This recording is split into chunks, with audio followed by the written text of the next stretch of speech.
अस्सलाम वालेकुम नाज़रीन, मैं हूं अरसलान खोखर। आप देख रहे हैं प्रोग्राम तेज़ी मंदी। पाकिस्तान की मौशी सूरत हाल इस वक्त कोई बहुत अच्छी सिचुएशन में नहीं और लगता यूं है कि कंट्रोल में भी नहीं। बजट आया, बजट से कोई ख़ास उम्मीदें आवाम को थी नहीं, चूँकि बजट से पहले ही जो चीज़ें महंगी होनी थी उनमें होशरुबा इजाफा हो गया। खाने पीने की अशिया, अशिया ज़रूरिया और बच्चों से रिलेटेड अशिया, गारमेंट्स, शूज़, सब कुछ महंगा हो गया। और उस पर जिसे कहें कि जलती पर तेल का काम किया, वो हकीकी मानों में तेल ने किया। पेट्रोल 20 रोज़ में तीसरी बार बढ़ा और 234 और 35 रुपए पर आज मिल रहा है फ़ी लीटर पेट्रोल। ये शायद कहना आसान हो कि IMF की शराइत पूरी करने के लिए पिछली हुकूमत ने ये सब किया, हम इसको अब कुछ नहीं कर सकते, लेकिन इस आवाम के लिए ये सारे अल्फाज से बढ़कर इस पेट्रोल की कीमत को भुगतना बहुत मुश्किल है। 208 रुपए से ऊपर ट्रेड कर रहा है डॉलर आज पाकिस्तान में। स्टॉक मार्केट में कुछ बेहतरी है और शायद उसकी वजह यह है कि FATF की ग्रे लिस्ट से आज निकलने के इम्कानात वाज़े तौर पर लग रहे हैं और अब से थोड़ी देर में ये खबर भी आ जाएगी कि FATF वाले मामले पर क्या बना, पाकिस्तान रहता है उसमें या नहीं रहता। IMF अभी तक कोई वाज़े इशारे नहीं दिए हैं उन्होंने, चूँकि वो अभी इकदाम चेक कर रहे हैं कि जो पाकिस्तान इकदाम करे उसी की बुनियाद पर अगली ट्रांश पाकिस्तान को मिले, जिसमें बिजली की कीमतें बढ़ रही हैं, महंगाई का एक तूफ़ान आया हुआ है, कैसे कंट्रोल होगा और कारोबार की सूरत हाल क्या है। एक इंडस्ट्री जो कि मेरा ख्याल है हर घर से जुड़ी है, हर ऑफिस से जुड़ी है, वो है फर्नीचर इंडस्ट्री। फर्नीचर इंडस्ट्री इस वक्त क्या सोच रही है, बजट में उन्हें क्या मिला और वो आवाम को क्या ऑफर कर सकते हैं इस महंगाई के दौर में, उनके कारोबार पे कितना असर पड़ रहा है। और फिक्स टैक्स रिजीम का नारा तो लग गया, लेकिन क्या फिक्स टैक्स रिजीम पर इम्प्लीमेंट होगा या नहीं होगा, इस पर भी बात करेंगे। राना एहसान अफजल खान साहब हमारे मौशियात हैं, हमें ज्वाइन किया जाहिद हुसैन साहब ने, चेयरमैन है ऑल पाकिस्तान फर्नीचर एसोसिएशन। इनके साथ साथ एहसन मेहंदी साहब अब से थोड़ी देर में हमें ज्वाइन कर लेंगे, डायरेक्टर आरिफ हबीब ग्रुप हैं। बहुत शुक्रिया आप तमाम हजरात का। जाहिद भाई आपसे शुरू करूं क्योंकि आप अभी सेनेट में होकर आए, बहुत सारी आपकी मीटिंग रही गवर्नमेंट के लोगों से, चैम्बर ऑफ कॉमर्स के आप खुद मेंबर भी हैं, चीज़ें आगे पीछे कोशिश कर रहे हैं, हाथ पाँव मार रहे हैं। पहले तो बताएं आम आवाम को बजट में क्या मिला है फर्नीचर से रिलेटेड? बहुत शुक्रिया अरसलान साहब। बजट उमूमन पाकिस्तान में अल्फाज का गोरख धंधा ही होता है, आपके इल्म में है। लफ्ज़ों के हेर फेर के सिवा किसी बजट में आवाम के लिए कुछ नहीं रखा जाता। लेकिन इस हुकूमत जिसे हम बिज़नेस कम्युनिटी, हम ताजिर कम्युनिटी, ताजिर दोस्त या बिज़नेस दोस्त हुकूमत समझ रहे थे, जो कि इस बजट के बाद हमें ये लग रहा है कि ये हमारी गलतफहमी थी कि इन्होंने ना तो आम आवाम को इसमें कुछ रिलीफ दिया और ना इन्होंने ताजिर को, बिज़नेस कम्युनिटी को कोई रिलीफ दिया। ख़ासकर SME सेक्टर को तो बिल्कुल भी इन्होंने रिलीफ नहीं दिया। सही। तो इन्होंने जो फ़िक्स टैक्स की बात की, जिसका हम काफ़ी वक्त से इनसे मुतालबा करते आ रहे हैं कि आप जो कॉटेज इंडस्ट्री या SMEs के लोग हैं जो कि फ़िक्स टैक्स की जो कि सेल टैक्स की पेचीदा डॉक्यूमेंटेशन पर पूरा नहीं उतर सकते हैं, उन लोगों को आप एक फ़िक्स टैक्स रिजीम में लाएं। तो इससे पहले की हुकूमतें ये कहती थी कि IMF को ये बात मंजूर नहीं है, लेकिन इस दफ़ा शुरू में हमें बड़ी खुशी हुई जब वज़ीर ख़जाना साहब ने फ़िक्स टैक्स का बजट में ऐलान किया। लेकिन जब हमने डिटेल देखी तो बड़ी मायूसी हुई कि वो ऐलान मेरा ख्याल है एलियन के लिए था। हम जो बिजनेसमैन हैं या SMEs हैं, हमारे लिए उसमें कुछ नहीं रखा है। वो बिल्कुल एक धोखाधड़ी पर मबनी था, मैं कहूँगा माजरत के साथ, कि जिसमें बिल्कुल भी ना स्टेक होल्डर से मुशावरत हुई, ना उसमें कोई ऐसी चीज़ रखी कि उसमें रिटेलर्स उस रिजीम में आ सकें। तो ये मेरे ख्याल से एक हमारी जो SME सेक्टर है उसके लिए इंतहाई मायूस कुन बजट रहा। अच्छा जाहिद भाई, इस पे चले मैं और भी आपसे बात करता हूँ कि फिक्स टैक्स रिजीम आता है तो लोग खुश होते हैं, आप लोग खुश क्यों नहीं है? क्या उससे मतलब क्या ऐसी चीज़ है जो आप लोगों के हक में नहीं है और आवाम के हक में नहीं? इस पर भी करता हूँ बात, राना साहब को भी इन करते हैं। राना साहब पहले तो ज़रा ओवरऑल बात कर लेते हैं, डॉलर के हवाले से बात कर लेंगे, महंगाई के हवाले से बात करेंगे, वो चीज़ें जिससे आम आदमी बहुत ज़्यादा इफेक्ट हो रहा है। मईशत बहुत बड़े बड़े अल्फाज का गोरख धंधा होता है जो आम आदमी को समझ नहीं आता। 0.2%, 0.8% ये तब पता चलता है जब उसकी जेब से पैसे निकलते हैं। राना साहब, डॉलर के बारे में आपकी नज़र में ऐसा क्या मामला है कि डॉलर आउट ऑफ कंट्रोल है? पिछली गवर्नमेंट ने इसको 200 से नीचे रखा हुआ था, 160, 170 पे जा रहा था। ये जो एक्सपर्ट गवर्नमेंट है, तजर्बाकार गवर्नमेंट है, इससे ऐसा क्या हो रहा है, ऐसी क्या गलती हो रही है कि डॉलर 200 से भी ऊपर, 205 से भी ऊपर? देखें, बड़ा अच्छा आपका सवाल है और यही सबसे बड़ा चैलेंज है इस हुकूमत को, और पाकिस्तान का भी चैलेंज बैलेंस ऑफ पेमेंट का है, और उसकी वजह से जो डॉलर है वो महंगा होता जा रहा है। देखें, ये बेसिकली आपके जो रिजर्व्स थे वो 20 अरब डॉलर के ऊपर खड़े थे अगस्त 2021 में, और ये तब से लगातार गिरते गिरते गिरते अब 9 अरब डॉलर के लगभग पहुंच चुके हैं। और इस पूरे दौरानिए के अंदर आपका जो करंट अकाउंट डेफिसिट इस साल का है वो लगभग 16 अरब डॉलर का है, और आपकी जो डेट की पेमेंट्स हैं वो 12 अरब डॉलर की थी इस फाइनेंशियल ईयर के अंदर। तो इन डॉलर्स की जो शॉर्टेज ये आ रही थी, इसका बंदोबस्त नहीं किया गया पिछले पूरे एक साल में, और इसके लिए हुकूमत जो है वो आईएमएफ के साथ निगोशिएशंस में थी, लेकिन पिछली हुकूमत ने कोई खातिर ख्वाह उसके ऊपर कोई परफॉर्मेंस नहीं दिखाई। और हुआ ये कि जनवरी में ये जब सीरियस हुए और स्टाफ लेवल एग्रीमेंट के पास पहुंचने लगे, जब इन्होंने मिनी बजट दिया 350 अरब का, लेकिन उससे अगले महीने जब उससे यू टर्न ले लिया तो वो पूरा प्रोग्राम डीरेल हो गया और आपका एक बैलेंस ऑफ पेमेंट का क्राइसिस की तरफ आप बढ़ गए। ये हुकूमत भी जब आई तो इसकी कोशिश थी कि ये पेट्रोल प्राइसेस ना बढ़ानी पड़े या किसी तरीके से आईएमएफ से रिलीफ ले लें, लेकिन क्योंकि जो आपके ओवरऑल देखें हकायत ठीक है, आपको रखना चाहूंगा, मुझे सिर्फ 2 मिनट दे दीजिएगा। जरूर जरूर। आज आपकी जो आपकी फेडरल गवर्नमेंट है, वो पूरे पाकिस्तान का जो रेवेन्यू है उसका 40% है, और जो फेडरल गवर्नमेंट है अगर उसको ये जो ट्रांसफर होते हैं प्रोविंसेस को 18वीं तरमीम के बाद, उसके बाद 71% जो है वो सूद की शरह में पूरा बजट चला जाता है आपकी सूद की पेमेंट्स, इंटरेस्ट पेमेंट्स को पे बैक करने में। तो इस तरह के जब हालात होंगे तो बिल्कुल अवाम तो रिलीफ मांगती है, लेकिन क्या आप रिलीफ देने के जो है वो सूरत हाल में बैठे हैं? और अगर हम लोग जो है वो सब्सिडीज के ऊपर ही इन्हिसार करते रहेंगे, जिस तरह पिछली हुकूमत का भी जो बजट था वो एक एक्सपेंशनरी बजट था, और उस बजट से आईएमएफ मुतमईन नहीं हुई तो मिनी बजट आया गया। तो ये एक साल से जो हम एक जो है वो हकायक को डिले करते जा रहे हैं, और अगर ये हुकूमत भी जो है वो अगर जो सख्त इक़दामात है वो नहीं लेंगे तो बैलेंस ऑफ पेमेंट का क्राइसिस तो बहुत सवेर तरीके से खड़ा हुआ है कि आपके पास डॉलर्स के रिजर्व जो है वो गिरते जा रहे हैं। मैं अच्छा और आपके आपसे रुपए अग्री, की राना साहब एक चीज आपसे अग्री, मैं एहसन मेहंती साहब से भी एक चीज डिस्कस करूं, फिर वापस आके आपसे भी इस पे बात करता हूं। एक तरफ बैलेंस ऑफ पेमेंट्स की बात है और दूसरी तरफ बैलेंस करना बहुत ज़रूरी है। गवर्नमेंट को अपने बोझ को और आवाम पर पड़ने वाले बोझ को, इसको बैलेंस कैसे किया जाए, ये एक बहुत बड़ा सवाल है। चूँकि आप बढ़ा तो देंगे, किसी भी चीज़ में ड्यूटी बढ़ा दें, टैक्स बढ़ा दें, शरह सूद बढ़ा दें, सब कुछ बढ़ा दें, लेकिन जिसने देना है अगर उसके पास उसकी सकत ही नहीं है तो लेंगे कैसे? ये बड़ा एक बहुत बड़ा मसला है। मैं एहसन मेहंती साहब से भी इस पर बात करता हूँ। एहसन साहब सर, एक तो स्टॉक मार्केट आज थोड़ी सी बेहतर परफॉर्म करती दिखाई दे रही है, 500 से ज़ायद पॉइंट्स का इजाफा था। क्या बड़ी वजह यही है कि ग्रे लिस्ट से निकलेगा या नहीं, और उम्मीद यही की जा रही है कि ग्रे लिस्ट के आसपास पहुंच जाएंगे निकलने के हम लोग, शायद इस वजह से? खबरें जो है हमने देखा है कि मार्केट के अंदर आ गई, और वो खबरें कुछ इस तरह सी थी कि ग्रे लिस्ट से पाकिस्तान निकल चुका है, और आई थिंक कि वो र्यूमर्स का उसमें ज्यादा एंगल था। कुछ नुकात ऐसे थे जो 27 थे, और वो 27 नुकात जो एग्रीमेंट हो गया था अपेरेंटली जो प्लीनरी कमेटी है FATF की, और जाहिर है जो डिस्कशन हो रहे थे गवर्नमेंट के को लेकर, वो डिस्कशन के बाद जो चीजें हो गई थी कंप्लीट, उनके बारे में एग्रीमेंट हो गया। और आई थिंक कि जो मार्केट है उसने स्पेशली इस एग्रीमेंट को जो है वो ये प्रिज्यूम कर लिया कि हम कोई ग्रीन लिस्टिंग से निकल गए, और आई थिंक कि यही एक रीजन है कि मार्केट एक तो ओवरसोल्ड थी।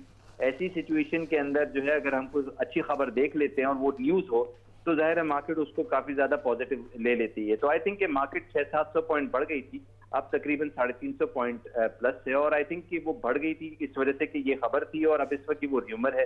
तो आई थिंक कि इसकी जो क्लैरिफिकेशन है उसके लिए काफी गवर्नमेंट के भी अब आगे प्रोग्राम होंगे कि जहां पर वो बताएंगे कि एग्जैक्टली क्या कॉन्वर्सेशन हुई है, जो हम इसको प्रिज्यूम कर रहे हैं कि हम एक ग्रे लिस्ट से निकल गए। जब तक अनाउंसमेंट इसका नहीं हुआ, और अभी कुछ बहुत सारे ऐसे पेजेस हैं जो FATF ने वहां पे से यहाँ पर आकर टीम आएंगी और उसको ऑडिट करेंगी, चेक करेंगी कि वो पूरे तरीके से हमने अपने पूरे सारे एस्पेक्ट्स को क्लियर किया है नहीं किया। बट अपेरेंटली इशू ये है कि इस वक्त IMF के प्रोग्राम हम अगले हफ्ता जो है मोस्ट प्रॉब्ली जो है उसको जो है वो कंप्लीट कर लेंगे, वो जो भी जितने उनके साथ एग्रीमेंट करने थे, और उसके बाद मोस्ट प्रॉब्ली आईएमएफ जो है वो हमें कोई डिफॉल्ट के एंगल से जो है वो क्लियर करेगा। तो आई अच्छा, थिंक एहसन मेहंदी साहब ये बताइएगा कि इस बात का भी अमल दखल है एफएटीएफ की ग्रे लिस्ट से निकलने के जो खबरें हम पॉजिटिविटी देख रहे हैं, जो नेशनल बैंक एक मुकदमा जीता है अमेरिका में और वो बड़ा एक पॉजिटिव इम्पैक्ट पड़ा है पाकिस्तान पर भी कि वो भी एफएटीएफ की ग्रे लिस्ट में फंसने का एक बड़ा मुश्किल मरहला हो जाता। अल्हम्दुलिल्लाह वो जो जीते हैं मुकदमा, ये बेहतर ऑप्शन है पाकिस्तान के लिए, पॉजिटिव साइन है। देखिए, कोई भी अगर कोई सक्सेस होती है तो आई थिंक कि उसको हम पॉजिटिव वे के अंदर देख सकते हैं। इसी तरह से एफएटीएफ की जो एग्रीमेंट है, जिस तरह मैंने बताया 27 पॉइंट्स से कंप्लायंस के उनके एक्शन पॉइंट्स थे, वो हमने उसको वो एक एग्रीमेंट हुआ है कि वो पॉइंट्स हमने कवर किए, लेकिन उनके टोटल कोई उससे ज्यादा पॉइंट्स थे, 34 पॉइंट्स थे, तो वो हमने पूरी तरीके से तो नहीं किए जिसकी कोई एक बेसिस बन जाए कि हम वाइट लिस्टिंग की तरफ जा रहे हैं। बट सर्टेनली प्लीनरी कमेटी है, उसने अगर हमें निकालना हुआ एक जो हमारा स्टेटस है ग्रे लिस्ट का, उससे अगर हमें व्हाइट लिस्ट में लाना हुआ तो फिर there could be good reasons, because इस वक्त जो पाक यूएस रिलेशंस हैं वो काफी ज्यादा इम्प्रूव पाक के एक छोटा सा ब्रेक लेना है। एहसन साहब भी हमारे साथ मौजूद हैं, राना एहसान साहब भी मौजूद हैं, जाहिद हुसैन साहब भी मौजूद हैं। ब्रेक लेते हैं, वापस आते हैं ब्रेक के बाद।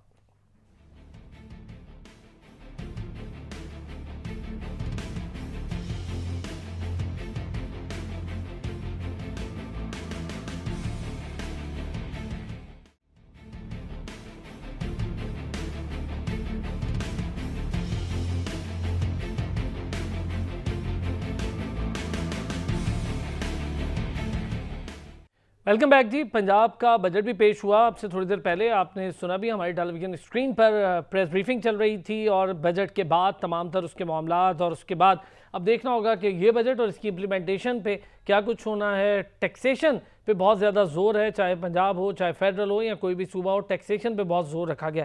जाहिद भाई, फिक्स टैक्स रिजीम से खुश क्यों नहीं है? हालांकि होना चाहिए, आप लोगों को तो बड़ा देरीना मुतालबा था।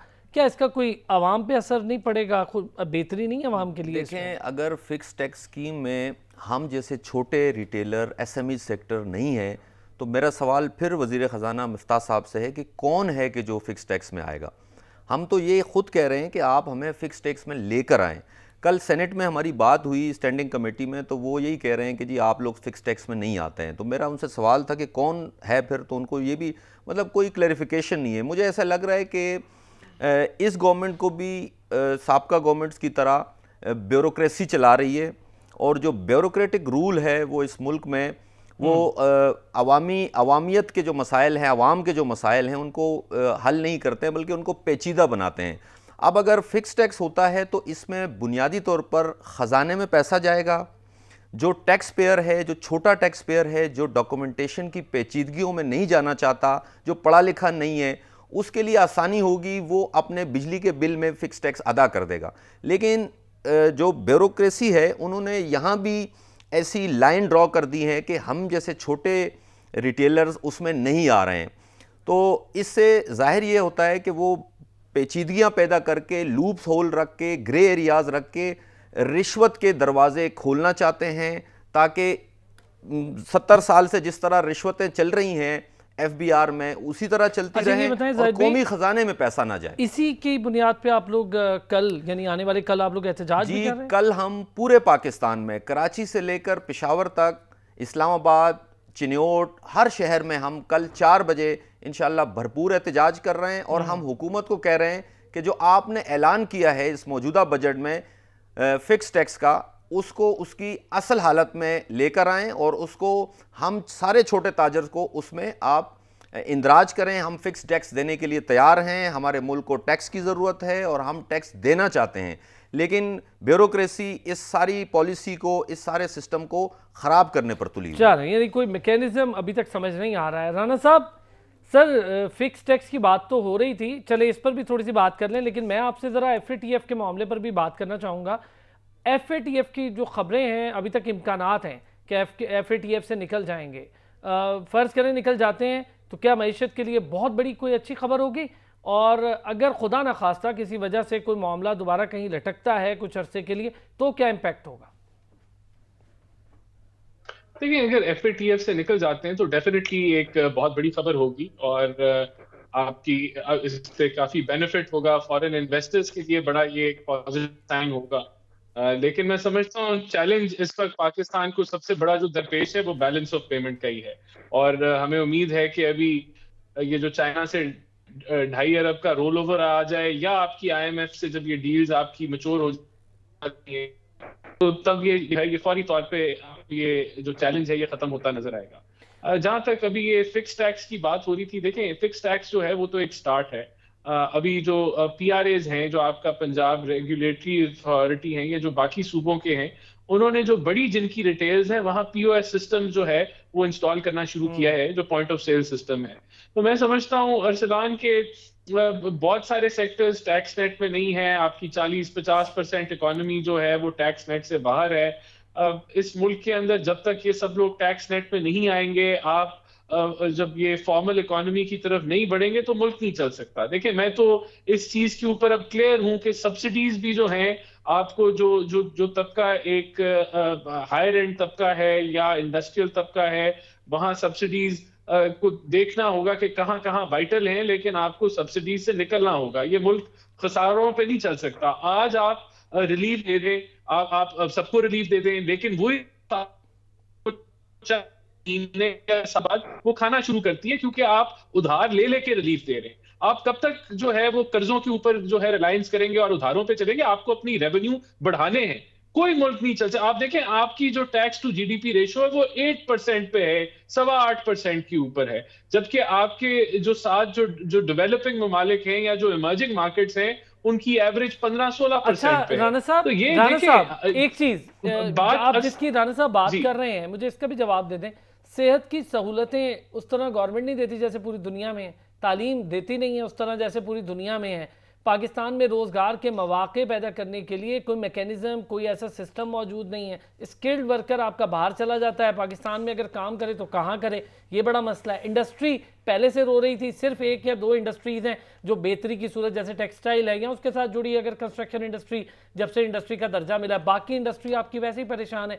तो एकदम से बोझ ट्रांसफर कर देना ठीक होता है या फिर कोई नहीं? अरसलान देखें, अरसलान बात यह है कि हम इस तरीके से हुकूमत की परफॉर्मेंस को भी रद्द हमें नहीं करना चाहिए। आप पंजाब में देखें कितने हजार स्कूल हैं और लाखों की तादाद में, मेरे ख्याल से कम भी 40-50 लाख जो स्टूडेंट है वो फ्री एजुकेशन हासिल करता है। आपकी जितनी पब्लिक सेक्टर के आप देख लें, जो मेडिकल कॉलेजेस हैं, सर ये आप पंजाब की बात कर रहे हैं। राणा साहब आपने स्टैंडर्ड ऑफ एजुकेशन अगर कभी सिंध में जाके देखा हो, आपको अंदाजा होगा, बलूचिस्तान में देखें। नहीं देखें, हम स्टैंडर्ड की बात कर सकते हैं, लेकिन जहां तक देखें अब यहाँ फैसलाबाद में अलाइड अस्पताल है, 2000 मरीज का मुफ्त इलाज करता है डेली बेसिस पे।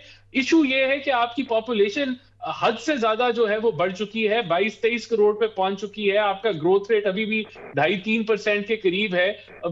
आपकी जो एवरेज खानदान है वो 4-5 यानी कि बच्चे हैं। तो इन चीजों के ऊपर अगर काबू नहीं पाएंगे तो हम तो दिन ब दिन एक डिजास्टर की तरफ जा रहे हैं। वाटर का क्राइसिस है, आपका पानी, इतनी बड़ी आवाम को साफ पानी फराहम करना नामुमकिन है। और इसके अंदर आप कहें कि हुकूमत जो है वो, हुकूमत को अपने रेवेन्यू स्कीम्स बढ़ाने पड़ेंगे। और अगर हम लोग ये सब्सिडीज और आज हम रिलीफ दे दें और फिर 1-2 सालों के अंदर पटाखा बज जाए, यही चलता जा रहा है, यही रूटीन रिपीट हो रही है कि आप बैलेंस ऑफ पेमेंट के क्राइसिस में आ जाते हैं, आपके fiscal deficit out of control हो जाते हैं। यही वजह है कि कोई दोस्त ममालिक आपका, कोई इंटरनेशनल जो फाइनेंशियल इंस्टीट्यूट्स हैं, मैं अग्री आपसे राणा साहब कि वो इस तरह से ट्रस्ट करने पर तैयार नहीं है और जाहिर है लोन ले लेकर। मैं जरा एक चीज सिर्फ एहसन मेहनती साहब से, एहसन मेहनती साहब, सर लोन का बोझ बढ़ता जाएगा और एक तरफ हम कहें कि इकोनॉमी को संभाला मिल जाएगा, तो क्या ये मुमकिन है?